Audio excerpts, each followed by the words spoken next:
We're on to 7D in the set theory chapter of Introduction to Real Analysis by Maxwell Rosenlicht. And in this problem, we're showing yet another set equality with inverse images of sets under a function f. And here we're going to do the same thing. We're going to show it the same way we've been showing set equalities in the past, where we're going to show that the left-hand side set is a subset of the right-hand side set, and the right-hand side set, this inverse image of C under F intersect the inverse image of D under F is a subset of the inverse image of C intersect D under F. So let's do that. So first, here we're going to show that the inverse image of C intersect D is a subset of the inverse image of C intersect the inverse image of D. So to do that, we're going to take any element, or we're going to take a general element x in the inverse image of C intersect D, and if we can show that this x must also be in here, the inverse image of C intersect the inverse image of D, then since the only property that we're giving this x is that it's in the inverse image of C intersect D, and since all x in this set have this property, then by showing that this x must also be in here, this right-hand side set here, then we've shown that all x in this left-hand side set must be in this right-hand side set. Again, because the only property we're giving x is that it's in here. The intersection of C and D, or the inverse image under F of the intersection of C and D. And that's the only property we're giving x, is that it's in the set. And since all elements in this set have that property, then if we're able to show, whatever we're able to derive about this x will hold for all x in this left-hand side set here. So if we're able to derive that it's also in this right-hand side set, then we're able to derive that all x in here in this left-hand side set must also be in the right-hand side set here. Okay, so let's do that. So if x is in the inverse image of C intersect D under F, then that means x is in the set of elements that are mapped by F to C intersect D by definition of the inverse image of a set that we've written down over here. It's all x such that f of x is in V, where V is a subset of y, where y is a codomain of f. So that another way of saying that is f of x is in C intersect D. And by definition of set intersection, that means that f of x is in C and f of x is in D. And we're actually almost there. This is a rather short proof. So if f of x is in C, then that means that x is mapped by f to C. That is, another way of saying that is f is in the set of elements in this domain x that are mapped by f to C. Or another way of saying that is x, let me change it back to yellow here, x is in the inverse image of C. And the same for D, this f of x is in D, the same implications hold for here. We can use the same argument. And x is in the image of D under F. And if x is in the inverse image of C under F and x is in the inverse image of D under F, then by the definition of set intersection, x is in the inverse image of C intersect the inverse image of D. And we're done with this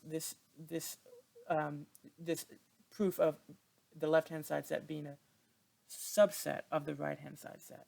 That is, we've shown that any x with this property must also have this property. And since all x in here have this initial property, then we've shown that all x in here must also have this property. Since the only property that we gave this x is that it has this property. Therefore, all x with this property, this statement holds for all x with this property.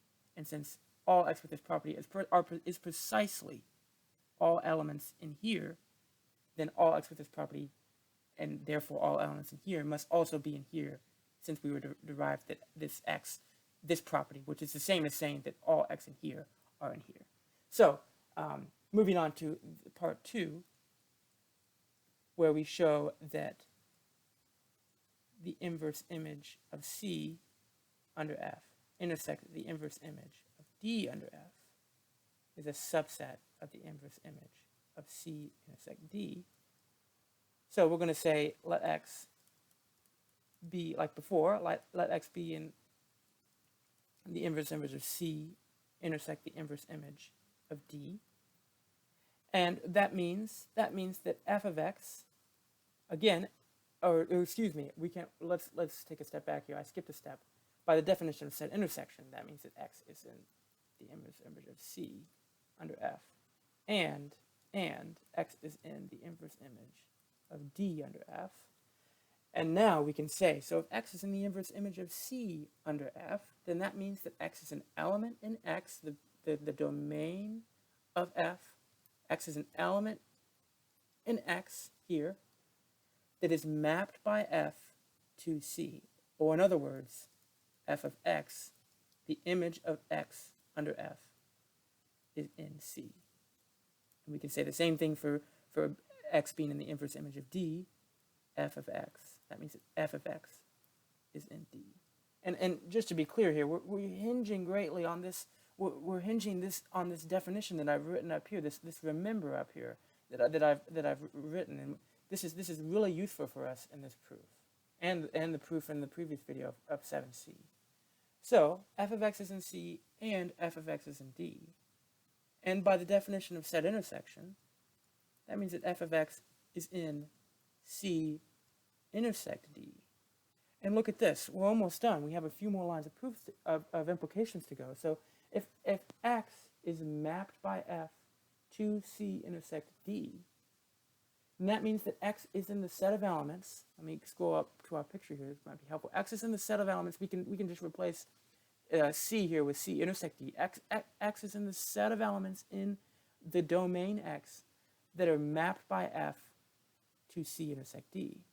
Or in other words, another way of saying that is X is in the inverse image of C intersect D. And we're done. We've done it. We've shown that every element, we've shown that any element with this, or excuse me, we're on part 2 here.